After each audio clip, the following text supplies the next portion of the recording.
나선혜는 창밖을 바라보고 있었다. 새벽이었다. 아직 해가 뜨지 않은 시간. 집안은 조용했지만 선혜의 마음은 밤새 한 번도 조용해진 적이 없었다. 식탁 위에는 따뜻한 물 한 잔이 놓여 있었다. 마시려고 따라 놓았지만 손도 대지 못했다. 선혜는 멍하니 창밖을 보다가 혼잣말처럼 중얼거렸다. 기억이 돌아오면 돌아올 수 있겠지. 그 말은 누구에게 하는 말인지 알 수 없었다. 잃어버린 남편에게 하는 말인지, 자기 자신에게 하는 말인지, 아니면 아직 무너지지 말라고 마음을 붙들기 위해 하는 말인지. 선혜는 천천히 손을 뻗어 식탁 위에 놓인 낡은 사진을 만졌다. 젊은 시절의 공기철. 환하게 웃고 있는 남편. 그 옆에 젊은 나선혜가 있었다. 사진 속 두 사람은 아무것도 몰랐다. 앞으로 어떤 세월이 기다리는지, 어떤 오해와 상처가 집안을 갈라놓을지, 그리고 언젠가 서로의 이름을 부르는 것조차 기적이 될 줄은 몰랐다. 그때 정한이 조용히 거실로 나왔다. 어머니. 선혜는 급히 사진을 뒤집었다. 깼니? 정한은 어머니 얼굴을 보았다. 주무신 얼굴이 아니세요. 선혜는 애써 웃었다. 늙으면 잠이 없어. 어머니. 정한의 목소리가 낮아졌다. 그 한마디에 선혜는 더는 웃지 못했다. 정한은 식탁 앞에 앉았다. 경찰에서 연락 오면 바로 알려준다고 했어요. 대한이도 계속 기다리고 있고요. 선혜는 고개를 끄덕였다. 안다. 너무 혼자 생각하지 마세요. 선혜는 손끝으로 컵을 만지작거렸다. 정한아. 네. 내 아버지가 정말 기억을 잃은 거라면. 정한은 조용히 어머니를 바라보았다. 선혜는 겨우 말을 이었다.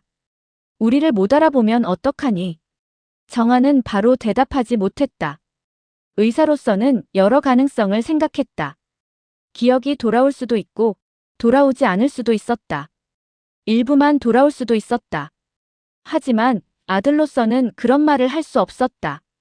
정한은 어머니 손을 잡았다. 못 알아보셔도 우리가 알아보면 됩니다. 선혜의 눈가가 젖어들었다. 정한은 조용히 말했다. 아버지가 길을 잃은 거면 이번에는 우리가 찾으면 돼요. 선혜는 고개를 숙였다. 나는 그 사람이 돌아오면 따질 말이 참 많았어. 정한은 말없이 들었다. 왜 우리를 두고 갔냐고. 왜 어린 자식들을 두고 사라졌냐고. 왜 나 혼자 이렇게 늙게 만들었냐고. 선혜의 목소리가 떨렸다. 그런데 이제는 따지고 싶지가 않다. 어머니. 살아만 있으면 좋겠어. 나를 몰라봐도 좋고 늙은 내 얼굴을 보고 낯설어 해도 좋아. 그냥 살아서 내 앞에만 서주면 좋겠어. 정한은 어머니 손을 더 꼭 잡았다. 그 순간 대문 밖에서 누군가 조심스럽게 문을 두드렸다. 정한이 일어나 문을 열었다. 양선출이었다. 예전 같았으면 그 얼굴만 봐도 집안 공기가 날카롭게 얼어붙었을 것이다. 하지만 지금은 달랐다. 선출은 고개를 깊이 숙였다. 이른 시간에 미안합니다. 정한은 잠시 그를 바라보다가 문을 열어주었다. 들어오세요. 선출은 신발을 벗고 조심스럽게 들어왔다.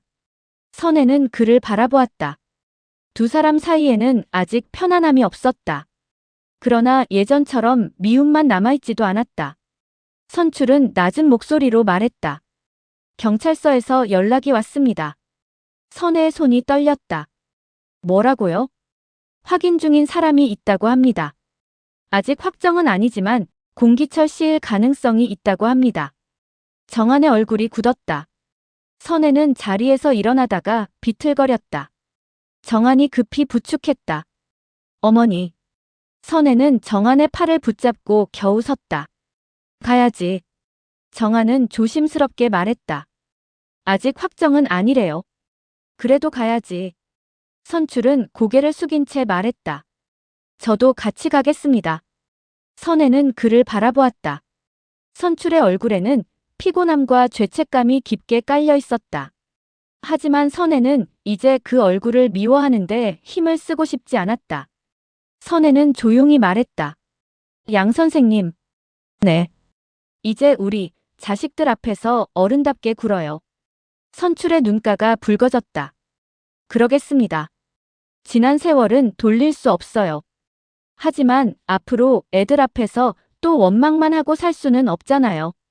선출은 고개를 깊이 숙였다. 맞습니다. 선혜는 떨리는 숨을 내쉬었다. 대한이와 동숙이도요. 그 아이들 사랑까지 우리가 또 망가뜨리면 안 됩니다. 선출은 한참 만에 입을 열었다. 저도 이제 막지 않겠습니다. 정한이 선출을 바라보았다. 선출은 정한에게도 말했다. 정한아, 대한이한테도 말해다오. 이제는 내가 동숙이 마음을 막지 않겠다고. 정한은 천천히 고개를 끄덕였다. 직접 말씀하시는 게 좋겠습니다. 선출은 잠시 멈칫했다. 그러다 고개를 끄덕였다. 그래. 내가 직접 말하마. 선혜는 그 모습을 보며 생각했다. 늦었다. 너무 늦었다. 하지만 살아있는 사람들에게는 아직 해야 할 일이 남아 있었다. 그 시각, 동숙은 가게 문을 열지 못하고 있었다. 평소 같으면 벌써 불을 켜고 고기를 손질하고 재료를 준비했을 시간이었다. 그런데 오늘은 손이 움직이지 않았다. 동숙은 가게 안의자에 앉아 휴대폰 화면만 바라보고 있었다. 대한의 이름이 화면에 떠 있었다. 전화를 걸까? 말까? 몇 번이고 망설이다가 결국 휴대폰을 뒤집어 놓았다. 내가 먼저 전화하면 안 되잖아. 혼잣말을 해놓고도 동숙은 스스로가 우스웠다. 왜 안 되는지 사실은 알 수 없었다. 보고 싶으면 보고 싶다고 하면 되는데, 힘들면 힘들다고 하면 되는데, 그 쉬운 말이 왜 이렇게 어려운지. 그때 가게 문이 열렸다. 동숙은 놀라 고개를 들었다. 대한이었다. 동숙은 벌떡 일어났다. 오빠. 대한은 어색하게 웃었다. 문 열려 있길래. 동숙은 눈을 피했다. 아직 장사 안 해. 알아. 근데 왜 왔어? 대한은 잠시 망설이다가 솔직하게 말했다. 내 오빠가 가보라고 했어. 동숙의 눈이 커졌다. 우리 오빠가? 응. 양동이기? 응. 내가 너무 힘들어 보인다고. 동숙은 허탈하게 웃었다. 진짜 웃기다. 예전엔 그렇게 반대하더니 이제 와서 왜 착한 척이야. 대한은 조용히 말했다. 착한 척은 아닌 것 같아. 동숙은 대한을 바라보았다. 대한은 천천히 다가와 의자에 앉았다. 다들 너무 늦게 배운 것 같아. 미워하는 법은 빨리 배웠는데 미안하다고 하는 법은 너무 늦게 배운 거지. 동숙은 대답하지 못했다. 대한의 말이 마음을 찔렀다. 동숙은 조용히 맞은편에 앉았다. 잠시 둘 사이에 침묵이 흘렀다. 대한이 먼저 물었다. 밥은 먹었어? 동숙은 고개를 저었다. 안 넘어가. 그래도 먹어야지. 오빠는 맨날 밤 얘기야. 배고프면 더 슬퍼져. 동숙은 그 말에 결국 작게 웃었다. 웃고 나니 눈물이 났다. 동숙은 급히 고개를 숙였다. 대한은 손수건을 꺼내 테이블 위에 놓았다. 다가가서 닦아주지는 않았다. 동숙이 스스로 잡을 수 있게 그냥 앞에 놓아주었다. 동숙은 손수건을 바라보다가 말했다. 나 오빠 보고 싶었어. 대한의 눈빛이 흔들렸다. 동숙은 울먹이며 말했다. 헤어지자고 해놓고 매일 보고 싶었어. 그러면서 또 전화는 못했어. 대한은 낮게 물었다. 왜 못했어? 무서워서. 뭐가? 또 시작하면 또 누가 아플까봐. 대한은 고개를 숙였다. 그 말이 무슨 뜻인지 알았다. 동숙은 계속 말했다. 우리만 좋자고 다시 만나면 어른들 마음은 어떻게 하나 싶고. 아빠도, 오빠도, 나선의 어머니도, 정한 오빠도. 다들 너무 많이 다쳤잖아. 대한은 동숙을 바라보았다. 동숙아. 응. 우리 때문에 다친 게 아니야. 동숙은 눈물을 흘렸다. 대한은 천천히 말했다. 우리가 사랑해서 다친 게 아니고 어른들이 오래 붙들고 있던 상처 때문에 우리가 같이 아팠던 거야. 동숙은 아무 말도 못했다. 대한의 목소리는 조용했지만 단단했다. 그러니까 이번에는 우리 사랑을 죄처럼 만들지 말자. 동숙은 고개를 들었다. 대한은 손을 내밀었다. 나 아직 너 좋아해. 동숙의 입술이 떨렸다. 나도. 그럼 다시 만나자. 동숙은 웃다가 울었다. 오빠는 진짜 단순해. 복잡하게 말하면 내가 또 도망갈까봐. 나 이제 도망 안 갈게. 대한은 동숙의 손을 잡았다. 나도 안 놓을게. 두 사람은 한참 동안 그렇게 앉아 있었다. 특별한 약속도 없었다. 거창한 말도 없었다. 하지만 서로의 손을 다시 잡은 것만으로도 둘에게는 충분했다. 가게 밖에서는 동익이 조용히 그 모습을 보고 있었다. 그는 안으로 들어가지 않았다. 그저 한숨을 길게 내쉬고 돌아섰다. 그때 세리가 골목 모퉁이에서 걸어왔다. 동익은 놀랐다. 세리. 세리는 동익이 서 있던 가게 쪽을 보았다. 당신이 대한 씨 보냈어요? 동익은 고개를 끄덕였다. 응. 내가 보냈어. 세리는 잠시 가게 안을 바라보았다. 대한과 동숙이 손을 잡고 있었다. 세리는 조용히 말했다. 잘하셨어요. 동익은 그 말에 멈칫했다. 당신한테 그 말 들으니까 이상하네. 세리는 앞만 보며 대답했다. 이상할 거 없어요. 잘한 건 잘한 거니까요. 동익은 세리를 바라보았다. 얼굴은 담담했지만 세리의 눈가에는 아직 마음이 남아 있었다. 동익은 조심스럽게 말했다. 세리야. 네. 나도 잘하고 싶어. 세리는 바로 대답하지 않았다. 동익은 낮게 말했다. 당신한테도, 애들한테도, 그리고 나한테 기대고 살았던 사람들한테도. 세리는 천천히 숨을 내쉬었다. 여보가 달라지려고 하는 건 알아요. 알아줘서 고마워. 근데 안다고 해서 바로 돌아갈 수 있는 건 아니에요. 동익은 고개를 끄덕였다. 응. 알아. 세리는 가방끈을 고쳐 잡았다. 저는 아직도 무서워요. 돌아가면 또 예전처럼 살까봐요. 내 마음보다 여보 마음 먼저 살피고 내가 뭘 원하는지보다 집안이 어떻게 보일지 먼저 생각하고. 동익은 아무 말도 못했다. 세리는 동익을 바라보았다. 저는 여보를 미워해서 떨어져 있는 게 아니에요. 동익의 눈빛이 흔들렸다. 그럼. 세리는 어렵게 웃었다. 아직 사랑하니까 떨어져 있는 거예요. 제가 저를 잃어버린 채로 돌아가면 우리 또 똑같아질 것 같아서요. 동익은 고개를 숙였다. 그 말이 아팠다. 하지만 맞는 말이었다. 세리는 차가운 사람이 아니었다. 그저 자기 마음을 지키려고 처음으로 혼자 서보는 중이었다. 동익은 조용히 말했다. 기다릴게.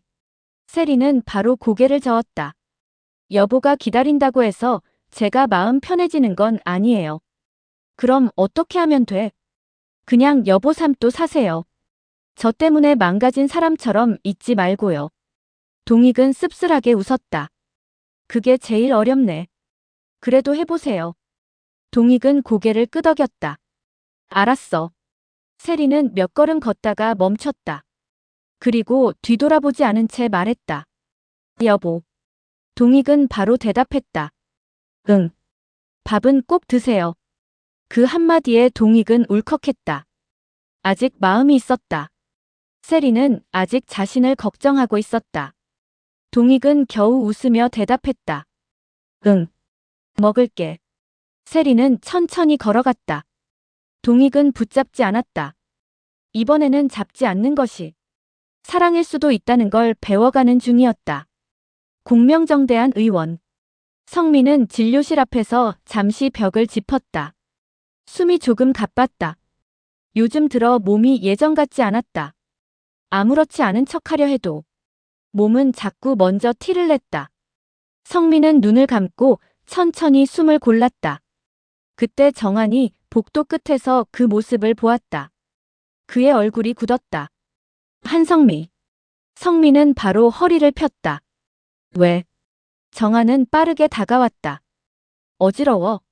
아니야. 방금 벽 짚었잖아. 구두가 불편해서. 정아는 성미의 신발을 내려다보았다. 운동화 신고 있는데. 성미는 잠시 말문이 막혔다. 당신 요즘 너무 꼼꼼해. 당신이 자꾸 거짓말하니까. 성미는 짜증을 내는 척했다. 나 환자 아니야.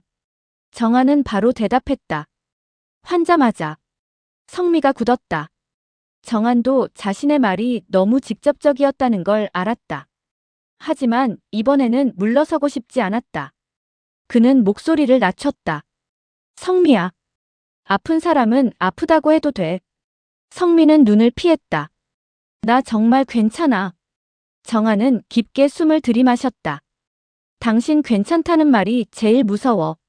성미는 그를 바라보았다. 정한의 얼굴에는 화가 아니라 두려움이 있었다. 정한은 성미의 손을 잡았다. 손끝이 차가웠다. 왜 이렇게 차가워? 원래 손 차가워. 그 말도 이제 못 믿겠어. 성미는 작게 웃었다. 당신 진짜 귀찮아졌어. 응. 나 이제 귀찮게 굴 거야. 예전엔 안 그랬잖아. 예전엔 내가 멍청했지. 성미의 눈빛이 흔들렸다. 정아는 성미를 진료실 안으로 데려가 의자에 앉혔다. 오늘 오후 진료 주려. 예약 있어. 내가 볼게. 당신 환자도 있잖아. 조정하면 돼. 그렇게 쉽게 말하지 마. 정아는 성미 앞에 무릎을 살짝 굽히고 앉았다. 쉽게 말하는 거 아니야. 나 지금 필사적으로 말하는 거야. 성미는 아무 말도 못했다. 정아는 낮게 말했다. 당신이 일도 하고 싶고 가족도 챙기고 싶고 주아한테도 아무렇지 않은 엄마처럼 있고 싶은 거 알아. 근데 당신 몸은 하나야. 성미의 눈가가 붉어졌다. 나도 알아. 알면서 왜 자꾸 혼자 버텨. 무서워서. 정한의 눈빛이 흔들렸다. 성미는 처음으로 솔직하게 말했다. 내가 아프다고 인정하면 진짜 아픈 사람이 되는 것 같아서 무서워. 주아가 내 얼굴 보면서 마음 졸일까봐 그것도 무서워. 정한은 성미의 손을 더 꼭 잡았다. 성미는 애써 웃었다. 나 원래 이런 사람 아닌데. 당신 원래 이런 사람이야. 뭐? 무서워도 아닌 척하고 힘들어도 웃고 그러다 혼자 방에서 울고. 성미는 말없이 정한을 바라보았다. 정한은 눈물을 참았다. 이제 혼자 울지 마. 성미는 입술을 깨물었다. 당신 울까봐 말 못했어. 울게. 뭐? 당신 아프면 나 울어. 근데 울면서도 옆에 있을 거야. 성미의 눈에서 결국 눈물이 떨어졌다. 정한은 말없이 그 눈물을 닦아주었다. 그때 진료실 문 밖에서 주아가 들어오려다 멈췄다. 주아는 두 사람을 보았다. 엄마의 젖은 눈, 아빠의 굳은 얼굴. 주아는 조심스럽게 문을 두드렸다. 엄마. 성미는 급히 눈물을 닦았다. 주아야. 주아는 부드럽게 웃으며 들어왔다. 나 방해했어. 정아는 일어나며 말했다. 아니야. 주아는 성미 곁에 앉았다. 엄마, 오늘 몸 안 좋아? 성미는 습관처럼 말하려 했다. 괜찮아. 하지만 주아의 얼굴을 보자. 그 말이 나오지 않았다. 성미는 잠시 망설이다가 말했다. 조금. 주아의 눈빛이 흔들렸다. 정한도 성미를 바라보았다. 성미는 어렵게 웃었다.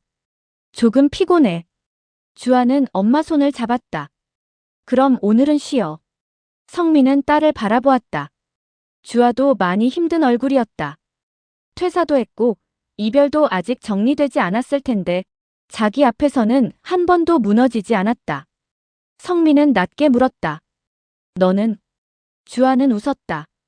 나도 조금 피곤해. 성미는 주아의 손을 꼭 잡았다. 그럼 우리 둘 다 오늘은 괜찮은 척 조금만 덜 하자. 주아는 그 말에 눈물이 날 뻔했다. 하지만 웃었다. 좋아. 정아는 두 사람을 바라보다가 조용히 말했다. 그럼 오늘 저녁은 내가 한다. 성미가 눈을 가늘게 떴다. 또 죽? 정아는 진지하게 대답했다. 이번엔 전복죽. 주아가 웃었다. 아빠, 그게 그거잖아. 정한도 희미하게 웃었다. 재료가 다르면 다른 음식이야. 성민은 고개를 저었다. 하지만 그 평범한 대화가 오랜만에 집안의 숨통을 틔워주었다. 그날 오후, 주아는 태안그룹으로 마지막 정리를 하러 갔다. 이미 사직서는 제출된 상태였다. 짐도 거의 다 챙겼다. 오늘은 남은 서류 몇 가지와 인수인계 파일을 넘기기 위해서였다. 사무실 사람들은 주아에게 아쉬운 인사를 건넸다. 공프로, 정말 가는 거예요? 주아는 밝게 웃었다. 네. 그래도 또 어디선가 보겠죠. 다른 회사 가도 연락해요. 그럼요. 주아는 아무 일 없는 사람처럼 대답했다. 누가 봐도 단단해 보였다. 하지만 상자를 드는 손끝은 조금 떨리고 있었다. 현빈은 멀리서 그 모습을 보고 있었다. 다가가야 할지 말아야 할지 한참을 망설였다. 그가 먼저 헤어짐을 선택했다. 그래서 이제와 붙잡는 말이 주아에게 상처가 될까봐 두려웠다. 그래도 그냥 보낼 수는 없었다. 현빈은 천천히 다가갔다. 공프로. 주아는 돌아보며 웃었다. 이사님. 그 웃음은 여전히 부드러웠다. 그래서 더 아팠다. 현빈은 상자를 보았다. 제가 들어드리겠습니다. 주아는 잠시 망설이다가 웃으며 상자를 건넸다. 그럼 마지막으로 부탁드릴게요. 마지막. 그 말이 현빈의 가슴에 박혔다. 현빈은 상자를 받아들었다. 무겁지 않았다. 그런데 이상하게 팔이 내려앉는 것 같았다. 두 사람은 엘리베이터를 타고 주차장으로 내려갔다. 한동안 아무 말도 없었다. 주아가 먼저 입을 열었다.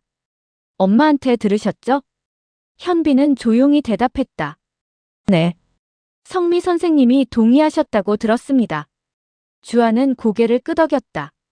엄마가 그러더라고요. 그 회사가 내 전부는 아니라고. 현빈은 주아를 바라보았다. 주아는 앞만 보고 있었다. 저도 그렇게 생각하려고요. 여기서 끝나는 게 아니라 다른 데서 다시 시작하는 거라고. 현빈은 낮게 말했다. 공프로라면 어디서든 잘할 겁니다. 주아는 웃었다. 그 말 고맙네요. 엘리베이터 문이 열렸다. 두 사람은 주차장으로 걸어갔다. 주아는 차 문을 열고 상자를 실었다. 현빈은 그 모습을 보며 말했다. 정말 괜찮습니까? 주아는 잠시 멈췄다. 그러다 천천히 돌아섰다. 괜찮아지는 중이에요. 현빈의 눈빛이 흔들렸다. 주아는 부드럽게 말을 이었다. 처음부터 괜찮을 수는 없잖아요. 그래도 매일 보고 매일 아무렇지 않은 척하는 것보다는 조금 떨어져서 마음을 정리하는 게 나을 것 같아요. 현빈은 입술을 다물었다. 주아는 현빈의 얼굴을 보며 조용히 말했다. 이사님도 너무 힘들어하지 마세요. 현빈은 아프게 웃었다. 그게 잘 안 됩니다. 주아의 눈가가 흔들렸다. 현빈은 참으려 했지만 결국 물었다. 우리 이대로 괜찮을까요? 주아는 대답하지 못했다. 그 질문은 현빈이 주아에게 묻는 말이면서 자기 자신에게 묻는 말이기도 했다. 주아는 한참 뒤에야 말했다. 모르겠어요. 현빈은 고개를 숙였다. 주아는 조용히 덧붙였다. 근데 지금은 이렇게 해야 할 것 같아요. 붙잡으면 안 됩니까? 주아의 눈에 눈물이 고였다. 하지만 목소리는 부드러웠다. 붙잡히고 싶어질까봐 무서워요. 현빈은 숨을 삼켰다. 주아는 애써 웃었다. 그러니까 오늘은 보내주세요. 현빈은 아무 말도 못했다. 주아는 차 문을 닫았다. 그리고 아주 작게 말했다. 현빈 씨. 현빈이 고개를 들었다. 잘 지내. 현빈은 눈을 감았다가 떴다. 너도. 주아는 차에 올랐다. 차가 천천히 주차장을 빠져나갔다. 현빈은 그 자리에 서서 차가 보이지 않을 때까지 바라보았다. 그는 그제야 깨달았다. 주아는 정말 떠났다. 그러나 마음은 아직 누구의 곁에서도 떠나지 못했다. 사무실로 돌아온 현빈은 한동안 주아의 빈자리 앞에 서 있었다. 책상은 깨끗했다. 늘 놓여있던 원단 조각도 없고 손때 묻은 연필꽂이도 없고 밤새 수정하던 스케치북도 없었다. 그저 빈 책상 하나. 그런데 현빈에게는 그 자리가 회사에서 가장 큰 공간처럼 느껴졌다.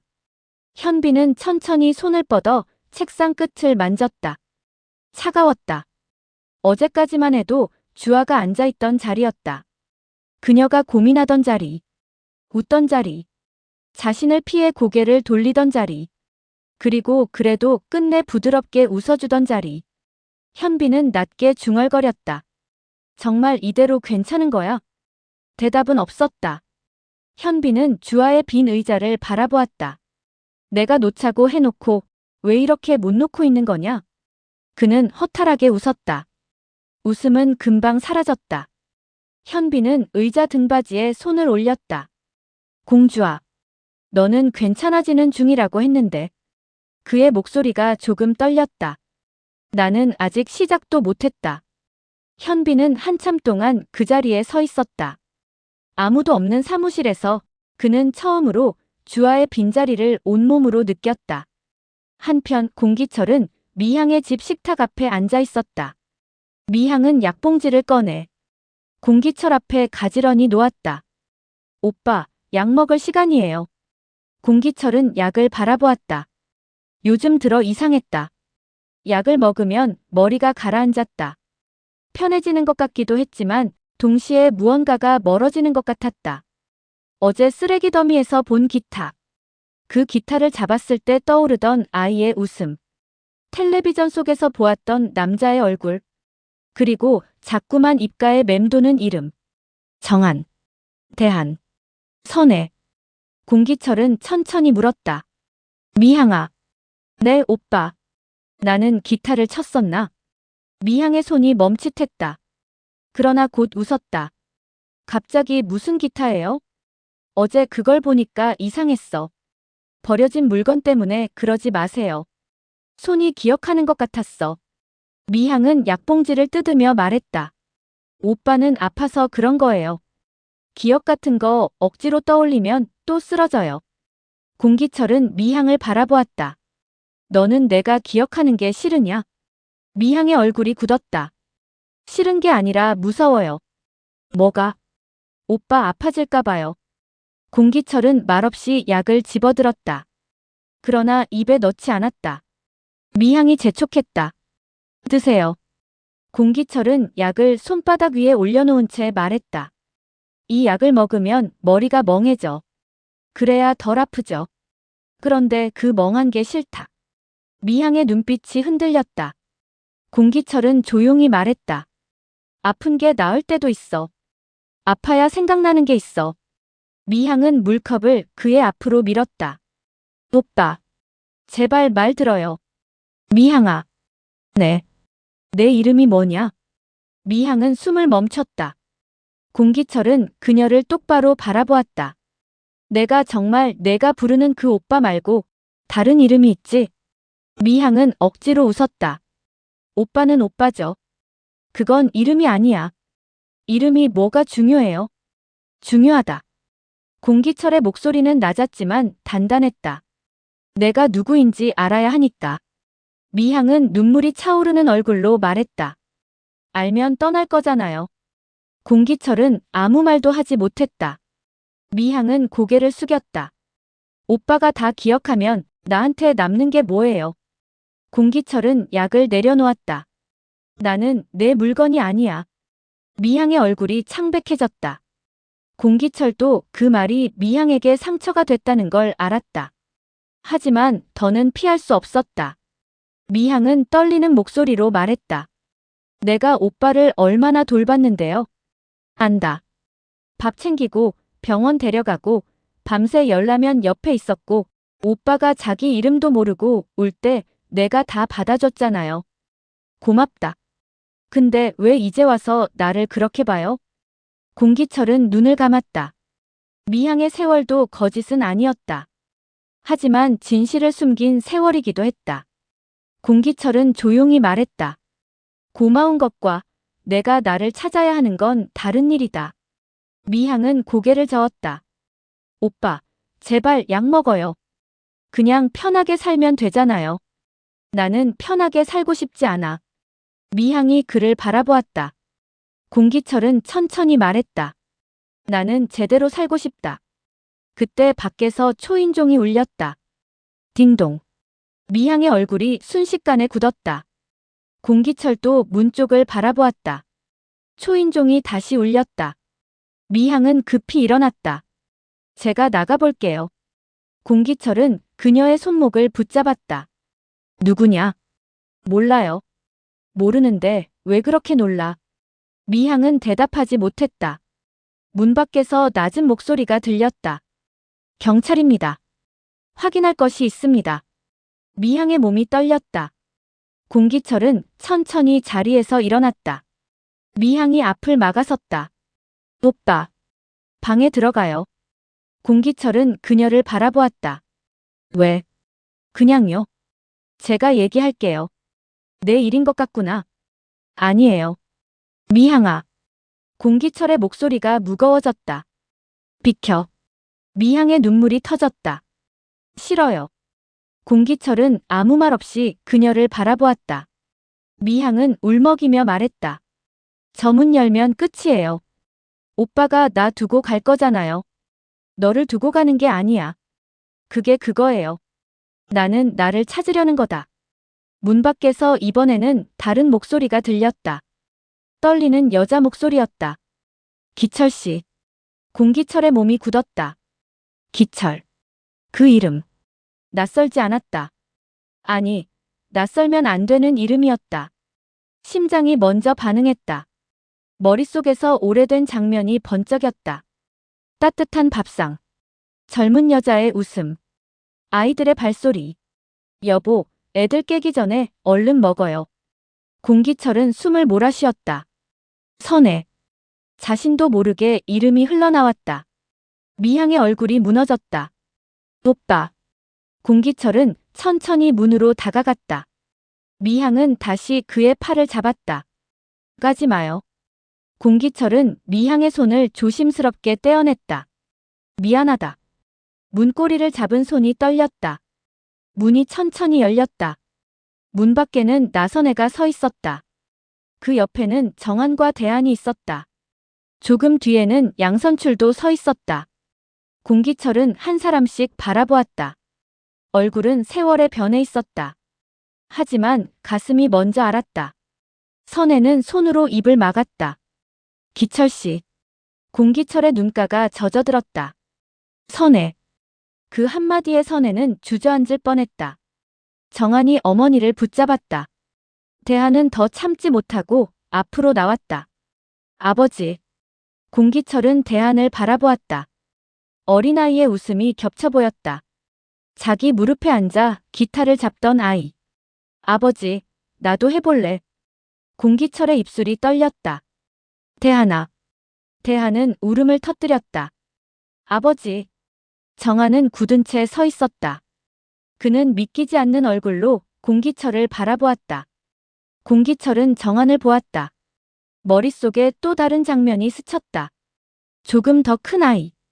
의젓한 얼굴로 어린 동생을 챙기던 아이. 아버지, 대한이 또 울어요. 공기철은 손을 뻗었다. 정한아. 정한의 얼굴이 무너졌다. 아버지. 공기철은 문턱을 붙잡고 겨우 서 있었다. 내가 너무 늦었지. 선혜는 울면서 고개를 저었다. 아니에요. 살아있으면 됐어요. 살아만 있으면 됐어요. 양선출은 뒤에서 그 모습을 보고 고개를 숙였다. 아무 말도 할 수 없었다. 그저 살아서 만나게 된 이 장면 앞에서 자신이 얼마나 작아지는지 느낄 뿐이었다. 미향은 집 안쪽에서 그들을 바라보고 있었다. 공기철의 기억은 완전히 돌아온 것이 아니었다. 하지만 문은 열렸다. 그 문이 열리는 순간 숨겨져 있던 30년의 시간이 다시 움직이기 시작했다. 병원. 공기철은 검사를 받았다. 선혜는 복도 의자에 앉아 두 손을 꼭 쥐고 있었다. 정한은 의사와 이야기를 나누고 있었고 대한은 복도 끝에서 계속 눈물을 닦고 있었다. 양선출은 조금 떨어진 곳에 서 있었다. 그는 가까이 다가오지 못했다. 선혜가 그를 불렀다. 양 선생님. 선출이 조심스럽게 다가왔다. 네. 선혜는 병실 문을 바라보며 말했다. 이제부터가 더 어려울지도 몰라요. 선출은 고개를 끄덕였다. 압니다. 기억이 다 돌아올지도 모르고 돌아와도 우리가 아는 그 사람과 같지 않을 수도 있어요. 그래도 살아계시니 다행입니다. 선혜는 눈물을 삼켰다. 네. 그거면 됐어요. 잠시 침묵이 흘렀다. 선혜는 조용히 말했다. 대한이와 동숙이 일은 아이들한테 맡겨요. 선출은 바로 대답했다. 그러겠습니다. 우리가 어른이라고 해서 아이들 마음까지 결정할 권리는 없어요. 맞습니다. 선혜는 선출을 바라보았다. 이제 와서 좋은 어른인 척하려는 게 아니에요. 그냥 더는 나쁜 어른이 되고 싶지 않은 거예요. 선출의 눈가가 붉어졌다. 저도 그렇습니다. 그때 병실 문이 열리고 정한이 나왔다. 선혜가 바로 일어났다. 어때? 정한은 조심스럽게 말했다. 기억이 부분적으로 돌아오고 있는 것 같아요. 다만 몸도 많이 약하고 오래 불안정한 환경에 있었던 것 같아서 무리하면 안 된대요. 선혜는 고개를 끄덕였다. 볼 수 있어? 네. 그런데 천천히요. 선혜는 병실 안으로 들어갔다. 공기철은 침대에 기대 앉아 있었다. 그는 선혜를 보자 손을 뻗었다. 선혜. 선혜는 그 손을 잡았다. 네. 나 여기 있어요. 공기철은 한참 그녀를 바라보았다. 많이 늙었네. 선혜는 울다가 웃었다. 당신도 만만치 않아요. 공기철도 희미하게 웃었다.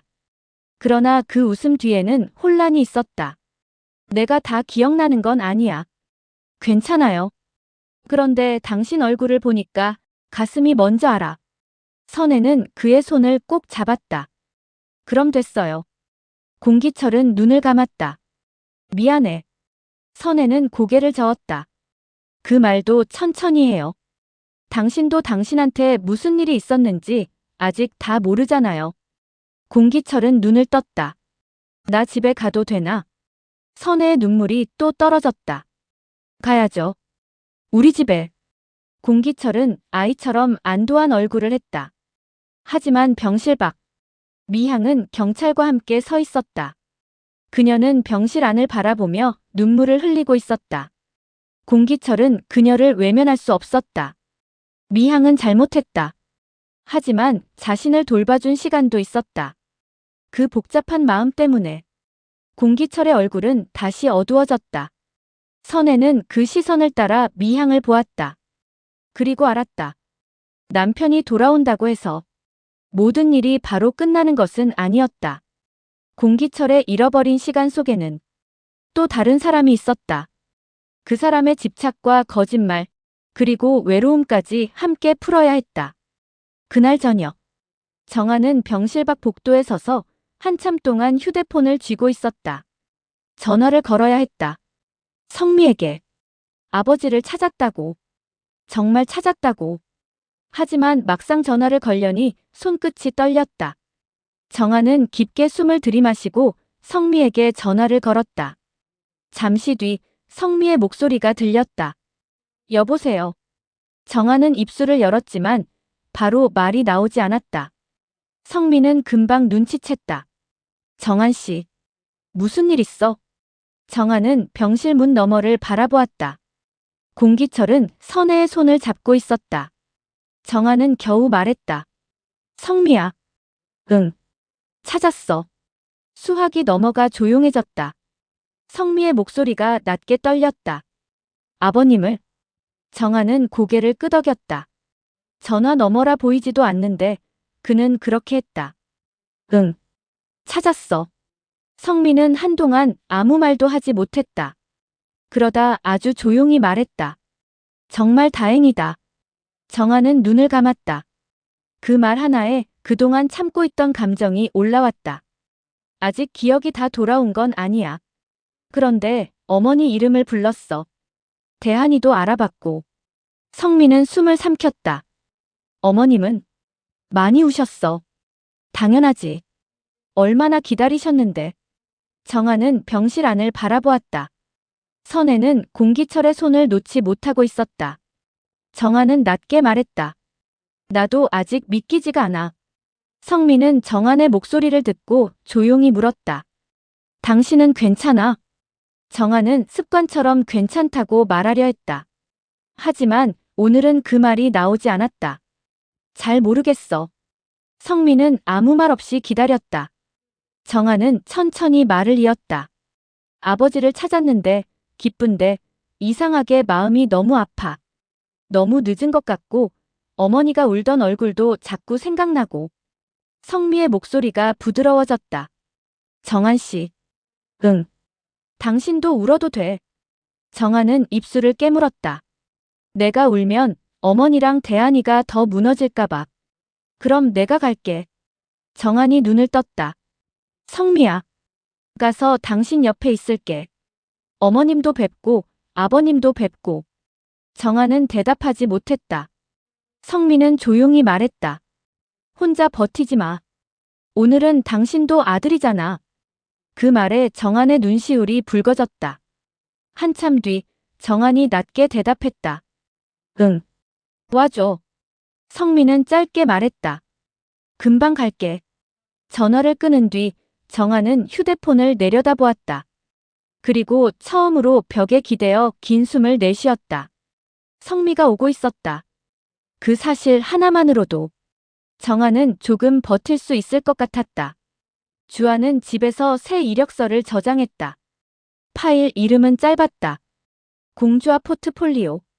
그 이름을 보고 있으니 이상하게 마음이 조금 단단해졌다.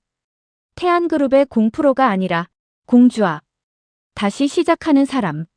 주아는 노트북을 덮고 창밖을 보았다. 현빈 생각이 났다. 괜찮아지는 중이라고 했지만 사실 오늘도 몇 번이나 휴대폰을 들었다 놨다 했다. 연락하고 싶었다. 잘 지내냐고 묻고 싶었다. 하지만 묻지 않았다. 아직은 서로에게 시간이 필요했다. 그때 문자 알림이 울렸다. 현빈이었다. 주아는 한참 동안 화면만 바라보다가 문자를 열었다. 포트폴리오 다시 정리한다고 들었어. 너는 어디서든 잘할 거야. 오늘도 너무 애쓰지 말고 쉬어. 주아는 그 짧은 문장을 오래 바라보았다. 답장을 쓰려다 지웠다. 다시 썼다. 고마워. 너도 무리하지 마. 보내고 나니 눈물이 났다. 차갑게 끝낸 것도 아니고 완전히 돌아선 것도 아니었다. 그래서 더 어려웠다. 사랑이 아직 남아있는데 서로를 위해 떨어져 있어야 하는 시간. 주아는 휴대폰을 가슴에 안고 조용히 눈을 감았다. 현빈은 늦은 밤까지 사무실에 남아있었다. 불 꺼진 사무실 안에서 주아의 빈자리는 더 또렷해 보였다. 현빈은 자기 자리로 돌아가려다 다시 그 책상 앞에 섰다. 공주아. 혼잣말이었다. 너는 다시 시작하겠지. 그는 천천히 숨을 내쉬었다. 나도 그래야 하는데. 현빈은 빈 의자를 바라보았다. 주아를 붙잡고 싶었다. 그러나 지금 붙잡는 것이 정말 주아를 위한 일인지 알 수 없었다. 그래서 그는 오늘도 참았다. 문자를 보내는 것만으로도 한참을 망설였다. 그것마저 주아에게 부담이 될까봐. 현빈은 조용히 중얼거렸다. 우리 이대로 괜찮을까? 이번에도 대답은 없었다. 하지만 그는 완전히 무너지지는 않았다. 주아가 다시 시작한다면 자신도 이 자리에서 어떻게든 버텨야 했다. 언젠가 다시 마주쳤을 때 부끄럽지 않은 사람이 되기 위해서. 현빈은 불을 끄고 사무실을 나섰다. 그리고 빈자리만 남은 사무실에는 아직 끝나지 않은 마음 하나가 조용히 남아있었다. 한편 조금 안정된 공기철의 병실. 나선혜는 공기철의 병실 창문을 열었다. 시원한 바람이 들어왔다. 공기철은 눈을 감고 그 바람을 느꼈다. 이 냄새. 선혜가 물었다. 왜요? 공기철은 천천히 말했다. 집 마당 냄새 같아. 선혜의 얼굴이 밝아졌다. 우리 집에 마당 있어요. 거기 장독대도 있나? 선혜의 눈에 눈물이 차올랐다. 있어요. 아직 있어요. 공기철은 희미하게 웃었다. 그럼 나 기억하고 있나 보다. 선혜는 그의 손을 잡았다. 조금씩 돌아오고 있어요. 공기철은 창밖을 보며 말했다. 나 집에 가면 기타도 있나? 선혜는 잠시 멈칫했다. 예전에 쓰던 건 없어요. 하지만 새로 사면 되죠. 공기철은 고개를 저었다. 아니, 새 것 말고 낡은 게 좋아요? 대한이가 잡던 기타가 있었던 것 같아. 선혜는 결국 눈물을 흘렸다. 기억이 돌아오고 있었다. 아주 천천히. 하지만 분명히. 공기철은 선혜의 눈물을 보고 당황했다. 왜 울어? 선혜는 웃으며 눈물을 닦았다. 좋아서요. 공기철은 어색하게 손을 뻗어 선혜의 눈가를 닦아주었다. 그 손길은 서툴렀지만 오래전 남편의 손길과 닮아 있었다. 선혜는 그 손을 붙잡았다. 우리 천천히 가요. 공기철은 고개를 끄덕였다. 응. 천천히. 병실 밖에서는 정한과 대한이 그 모습을 보고 있었다. 대한은 작은 목소리로 말했다. 형. 응. 아버지 진짜 돌아올 수 있겠지? 정한은 병실 안을 바라보며 말했다. 이미 오고 계신 것 같아.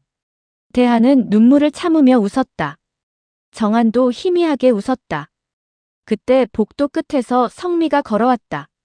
정한은 성미를 보자마자 멈춰섰다.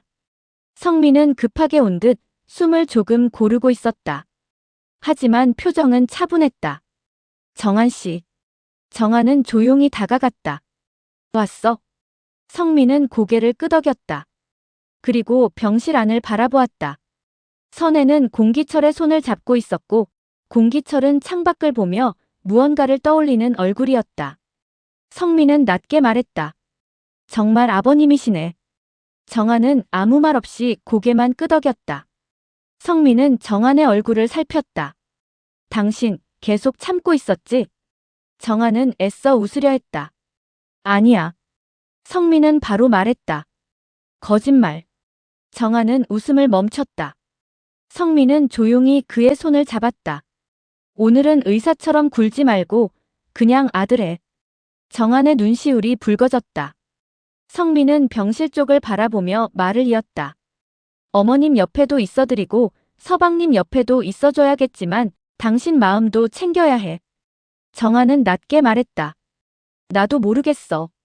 좋은데, 아프고, 반가운데, 너무 늦은 것 같고. 성미는 그의 손을 더 꼭 잡았다. 늦었어도 오셨잖아. 정한은 성미를 바라보았다. 성미는 부드럽게 말했다. 이제부터 하면 돼. 울어도 되고, 화가 나도 되고, 믿기지 않아도 돼. 그래도 혼자 버티지는 마. 그 말에 정한은 한참 동안 대답하지 못했다. 성미는 정한의 어깨를 살짝 감쌌다. 들어가자. 어머님도 많이 놀라셨을 거야. 정한은 고개를 끄덕였다. 응. 성미는 병실 앞에 서서 조심스럽게 문을 두드렸다. 선혜가 돌아보았다. 성미야. 성미는 안으로 들어가 선혜에게 다가갔다. 어머님.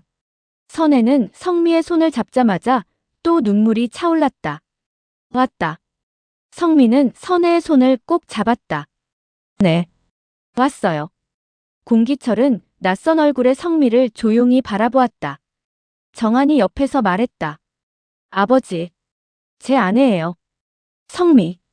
공기철은 천천히 고개를 끄덕였다. 정한이 아내. 성미는 눈물이 고인 채 웃었다. 네. 아버님. 한성미예요. 공기철은 잠시 성미를 바라보다가 말했다. 정한이가 좋은 사람 만났나 보네. 그 말에 정한은 고개를 숙였다. 성미는 정한을 한번 바라본 뒤 공기철에게 조용히 말했다. 네. 제가 많이 붙잡고 살고 있어요. 선혜가 울다가 웃었다. 대한도 문가에서 눈물을 닦으며 웃었다. 짧은 웃음이었다. 하지만 그 웃음 하나가 병실 안의 긴장을 조금 풀어주었다. 성미는 정한의 곁에 섰다. 정한은 그런 성미를 바라보았다. 아버지를 찾은 기쁨과 혼란 속에서 성미가 옆에 있다는 사실이 정한에게는 조용한 기둥처럼 느껴졌다. 동익은 자신의 어리석은 행동을 후회하고 있었다. 한참을 망설이다 세리에게 전화를 걸었다. 한참 신호음이 울린 뒤 세리가 받았다. 네, 여보. 그 목소리를 듣자 동익은 잠시 말을 잊었다. 세리가 먼저 물었다. 왜 전화하셨어요? 동익은 정신을 차렸다. 밥 먹었어? 세리는 피식 웃었다. 그건 제가 물어봐야 하는 말 아닌가요? 나 먹었어. 진짜요? 응. 동숙이가 억지로 먹였어. 세리는 잠시 조용해졌다. 동숙이는 좀 괜찮아요? 대한이랑 다시 만나기로 한 것 같아. 다행이네요. 동익은 조심스럽게 말했다. 세리야. 네.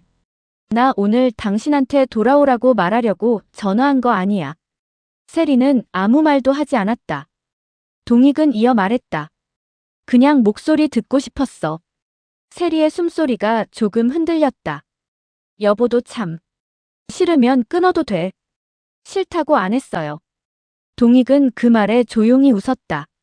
세리는 창밖을 바라보며 말했다. 저도 여보가 밥 먹었다니까 좋네요. 그럼 내일도 먹을게. 애도 아니고. 당신이 걱정해주니까 먹고 싶어지네. 세리는 잠시 말을 잃었다. 이런 동익이 미웠다. 미운데 미워할 수가 없었다. 세리는 낮게 말했다. 여보. 응. 저 아직 돌아갈 준비는 안 됐어요. 알아. 그래도 전화는 받아볼게요. 동익의 눈시울이 붉어졌다. 고마워. 고맙다는 말은 밥 잘 챙겨 먹고 하세요. 응. 전화를 끊은 뒤 동익은 한참 동안 휴대폰을 내려다보았다. 화해는 아직 멀었다. 하지만 세리가 전화를 끊지 않았다.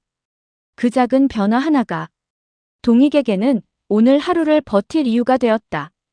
밤이 깊어갈 무렵 미향은 병원 복도 끝에 앉아 있었다. 경찰 조사는 끝나지 않았다. 그녀는 자신이 무슨 말을 해야 할지 알 수 없었다. 처음부터 모든 것을 알고 숨긴 것은 아니었다. 하지만 어느 순간 알게 되었다. 공기철에게 돌아갈 가족이 있다는 것을. 그런데도 놓지 못했다. 외로워서, 무서워서, 그가 떠나면 자신은 다시 혼자가 될 것 같아서. 그때 공기철이 휠체어를 타고 병실 밖으로 나왔다. 간호사가 잠시 자리를 비운 사이였다. 미향은 벌떡 일어났다. 오빠. 공기철은 그녀를 바라보았다. 미향은 다가가려다 멈췄다. 이제는 함부로 그의 팔을 잡을 수 없었다.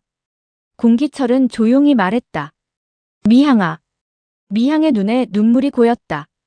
네. 너는 나한테 고마운 사람이기도 하고 무서운 사람이기도 하다.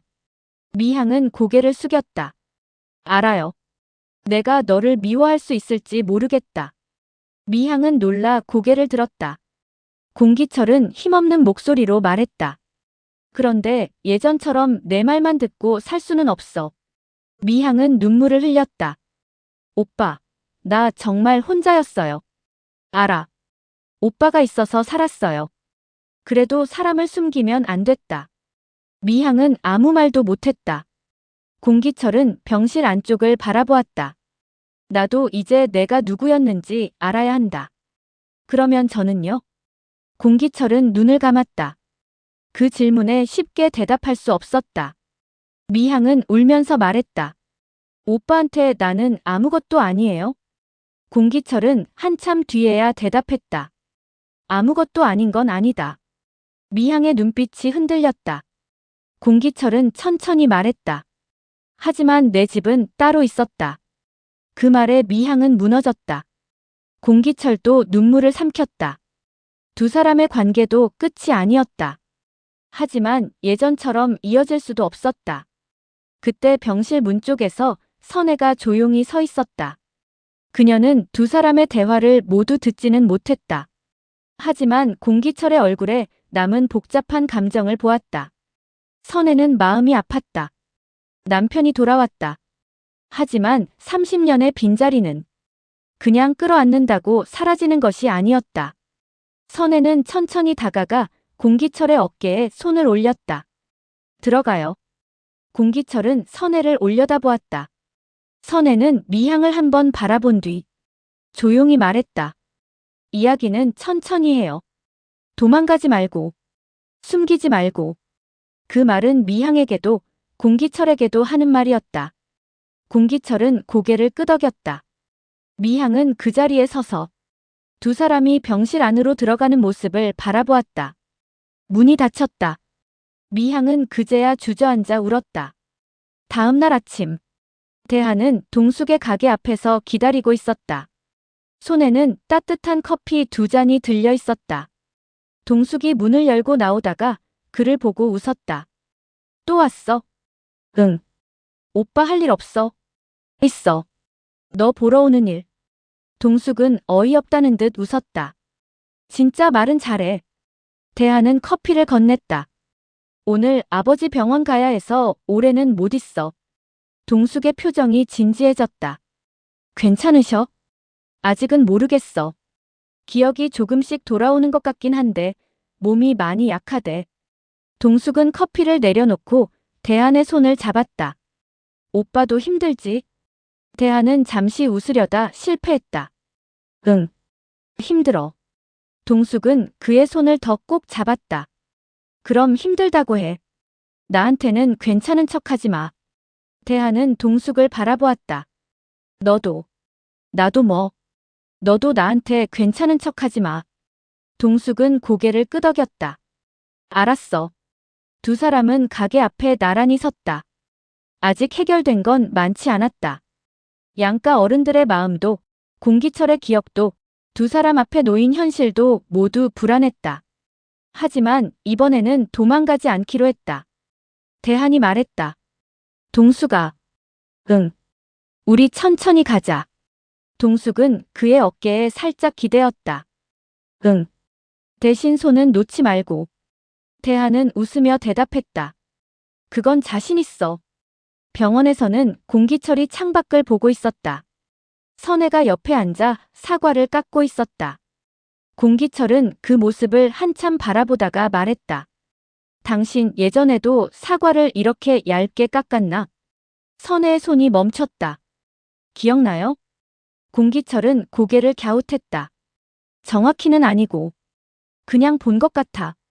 선혜는 웃었다. 많이 봤겠죠. 애들 간식으로 맨날 깎았으니까. 공기철은 천천히 고개를 끄덕였다. 애들. 선혜는 조심스럽게 말했다. 정한이랑 대한이요. 공기철은 그 이름을 따라 말했다.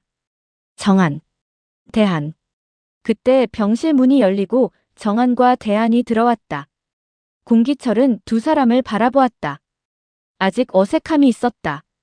아버지와 아들인데 처음 만난 사람들처럼 조심스러웠다. 대한이 먼저 웃었다. 아버지, 저 왔어요. 공기철은 대한을 보며 말했다. 너는 어릴 때도 잘 울었니? 대한은 당황했다. 정한이 옆에서 작게 웃었다. 많이 울었죠. 대한이 정한을 흘겨보았다. 형. 공기철은 그 모습을 보다가 희미하게 웃었다. 이상하다. 그 장면은 본 것 같아. 선혜의 눈가가 젖었다. 기억은 한꺼번에 돌아오지 않았다. 그러나 조각처럼 돌아오고 있었다. 그 작은 조각들이 모여 언젠가 공기철을 집으로 데려갈 수 있을지도 몰랐다. 그때 공기철이 조심스럽게 물었다. 집에 가면 내가 어디 앉았었지? 선혜는 울음을 삼키며 웃었다. 당신 자리는 아직 있어요. 공기철은 선혜를 바라보았다. 아직? 네. 내 마음속에도 집에도. 정한은 고개를 돌렸다. 대한은 눈물을 닦았다. 공기철은 떨리는 손으로 선혜의 손을 잡았다. 나 잘 돌아갈 수 있을까? 선혜는 단단하게 대답했다. 같이 가면 돼요. 그 말에 공기철은 눈을 감았다. 아직 모든 길을 기억하지는 못했다. 하지만 잡을 손이 있었다. 그 손만 놓지 않으면 집으로 가는 길도 다시 배울 수 있을 것 같았다. 이후 며칠 동안 모든 사람은 각자의 자리에서 조금씩 달라졌다. 대한과 동숙은 다시 만나기 시작했다. 거창한 데이트는 아니었다. 동숙의 가게 문을 닫은 뒤 둘이 함께 골목을 걷고 지후의 학원 이야기를 하고 대한이 병원에서 있었던 일을 말하면 동숙이 조용히 들어주는 정도였다. 하지만 두 사람에게는 그 평범함이 가장 소중했다. 동익은 세리에게 매일 전화하지 않았다. 하고 싶어도 참았다. 대신 하루 건너 한 번씩 짧게 안부를 물었다. 세리는 전화를 받았다. 길게 말하지는 않았지만 끊기 전에는 꼭 말했다. 밥 챙겨 드세요, 여보. 동익은 그 말 하나를 붙잡고 하루를 살았다. 주아는 포트폴리오를 정리했다. 새 회사 공고를 찾아보고 면접 준비도 시작했다. 현빈은 태안그룹에 남았다. 주아의 빈자리를 볼 때마다 마음이 무너졌지만 그는 무너지지 않으려고 애썼다. 성민은 병원으로 가 선혜와 정한 곁을 지켰다. 말이 많지는 않았다. 다만 정한이 흔들릴 때마다 조용히 옆에 서 있었다. 정한은 그런 성미를 보며 조금씩 숨을 고를 수 있었다. 나선혜는 매일 병원에 갔다. 공기철은 아주 천천히 기억을 되찾고 있었다. 어느 날은 정한의 어린 시절을 떠올렸고 어느 날은 대한이 울던 얼굴을 떠올렸다. 또 어느 날은 선혜가 해주던 된장국 맛을 기억했다. 완전하지 않아도 괜찮았다. 기억은 돌아오는 중이었다. 가족도 돌아오는 중이었다. 사랑도 용서도 각자의 방식으로 돌아오는 중이었다. 그러던 어느 저녁 공기철은 병실에서 잠들었다가 갑자기 눈을 떴다. 꿈을 꾸었다. 어두운 길, 누군가의 손, 자신을 끌고 가던 낯선 사람들, 그리고 멀리서 들리던 아이의 울음소리. 아버지. 공기철은 벌떡 일어나려다 가슴을 붙잡았다. 선혜가 놀라 다가왔다. 왜 그래요? 공기철은 거칠게 숨을 쉬었다. 나 기억났어. 선혜의 얼굴이 굳었다. 뭐가요? 공기철은 떨리는 목소리로 말했다. 내가 그냥 사라진 게 아니야. 선혜는 숨을 멈췄다. 공기철은 이마에 식은땀을 흘리며 말했다. 누군가 나를 데려갔어. 병실 안 공기가 얼어붙었다. 문 밖에 있던 정한과 대한도 그 말을 들었다. 대한이 병실 안으로 뛰어들어왔다. 아버지, 그게 무슨 말이에요? 공기철은 머리를 감싸쥐었다. 아직 다는 모르겠어. 근데 분명해. 내가 너희를 버리고 간 게 아니야. 선혜는 공기철의 손을 붙잡았다. 눈물이 쏟아졌다. 알아요. 이제 알아요. 공기철은 선혜를 바라보았다. 나 돌아가고 싶었어. 선혜는 고개를 끄덕였다. 이제 돌아왔잖아요. 공기철의 눈에서 눈물이 흘렀다. 너무 늦게. 선혜는 그의 손을 가슴에 품었다. 늦어도 왔어요. 그거면 돼요. 정한은 병실 문가에 서서 눈물을 참았다. 대한은 고개를 숙이고 울었다. 그리고 그날 밤 공기철의 기억은 또 하나의 문을 열었다. 그 문 너머에는 아직 밝혀지지 않은 30년 전의 진실이 있었다. 하지만 이제 가족은 도망치지 않을 것이다.